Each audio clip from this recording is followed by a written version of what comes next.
क्या टैक्टिक्स, क्या man power, किस तरीके से डिप्लॉयमेंट होता है, प्रोसेस कैसी? क्योंकि हमने देखा कि कई बार अगर मशीन चेंज की, कई बार मशीन में भी प्रॉब्लम आई, बड़ी लंबी जंग रही है। जी बिल्कुल। ये एक्चुअली क्या हुआ है कि एक हार्ड रॉक बीच में आ गई, जिसके चलते जो है मशीन आगे नहीं बढ़ पाई। फिर इसको जो है इसको रॉक को तोड़ा गया, तोड़ के फिर इसको आगे स्मूथ जो है आगे इसको बढ़ाया गया है, और बढ़ा के पाइप को अब हम बिल्कुल ही नज़दीक पे पहुंच गए। आप ये कह सकते हैं कि हम जीत के कगार पे हैं, और हमारे बंदे जो ट्रेंड है इसमें इस टाइप के रेस्क्यू के अंदर, तो वो तुरंत जो है जैसा अभी बताया है आपको, तो ये लोग ब्रीदिंग एपरेटस के साथ हैं हमारे एनडीआरएफ के जवान, और अंदर जाएंगे, जाके और वहाँ पर जो बीमार लोग हैं उनको सबसे पहले निकालेंगे और बारी बारी से सभी को बाहर निकालेंगे। और इस टाइम में हमें ऑक्सीजन की मात्रा बढ़ानी पड़ेगी, जो ऑलरेडी इंस्ट्रक्शन दे दी गई है, जो ऑक्सीजन सप्लाई हो रही है बढ़ानी पड़ेगी, क्योंकि पाइप के अंदर क्या होता है, घुटन होती है बहुत ज़्यादा, और इतना लंबा ट्रैक है, इसके अंदर जो है हर आदमी सांस नहीं ले सकता। तो इसलिए एक एक सेट जो आदमी आएगा उसके साथ ब्रीदिंग एपरेटस सेट लगा के उसको क्रॉलिंग करके जो बाहर निकाला जाएगा। और इसी दौरान जो है ये बात ध्यान रखी जाएगी कि सर ये भी समझाइएगा, क्योंकि दो प्रॉब्लम ना हो जाए किसी को। 2 फीट के करीब का ये पूरा पाइप होगा जिसके अंदर से लोगों को क्रॉल करके आना होगा इतने रास्ते तक, क्योंकि वो 41 दिन से अंदर हैं, उनकी स्ट्रेंथ कैसी हो, क्या कोई असिस्टेंस भी होगा, क्या कोई मैकेनिकल असिस्टेंस होगा जिसके जरिए उनको बाहर एक्सट्रैक्ट किया जा सके? नहीं, वो हमारे जवान जो है वही ट्रेंड होते हैं किस तरीके से ड्रैगिंग मेथड से लाते हैं, क्रॉलिंग करके ड्रैगिंग मेथड से उनको ये BA सेट लगा के जब वो कंफर्ट हो जाएंगे, वो ऑक्सीजन इनटेक लेने लग जाएंगे ठीक से, तो उनको जो है क्रॉलिंग करके और वो बाहर खींच के ड्रैगिंग मेथड से बाहर निकाल के ले आएंगे। वैसे इसके अलावा जो है जो हमारे जवान जाते हैं उनको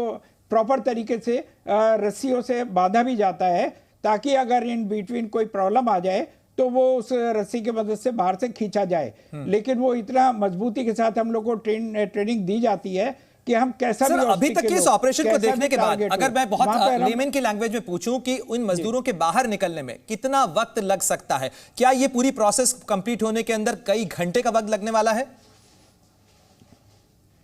देखिए 41 लोग हैं, 1-2 तो नहीं है, लेकिन जो सबसे पहले कमजोर बूढ़े बीमार हैं उनको सबसे पहले हम लोग निकालेंगे, वो हमारी प्रायोरिटी रहेगी, और उसके बाद दूसरा तीसरा इस तरीके से निकालेंगे। तो ये क्योंकि ट्रैक आपका करीब 60 मीटर का है, तो 60 मीटर में क्रॉलिंग करके और एक टारगेट को निकालने में हमारे कम से कम आप मान के चलिए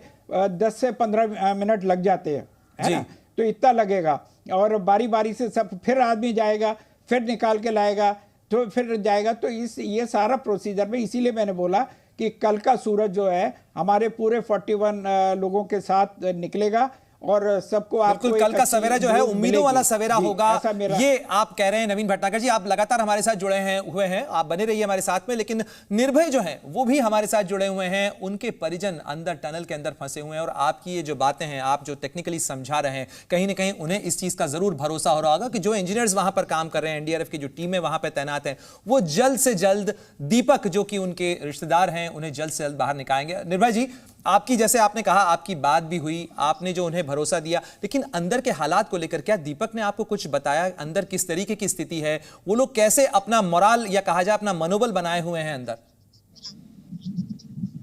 अंदर ऐसा है, अंदर तो मनोबल सब लोग हैं। अगर कोई परेशानी या फिर कोई ऐसे मजदूर भाई हो जिन्हें किसी तरह का दिक्कत, तो बताया गया कि नहीं, अंदर इस तरह का कोई बात नहीं है, सब लोग सुरक्षित है, और अंदर है तो थोड़ी बहुत तो परेशानी होगी ही। जी,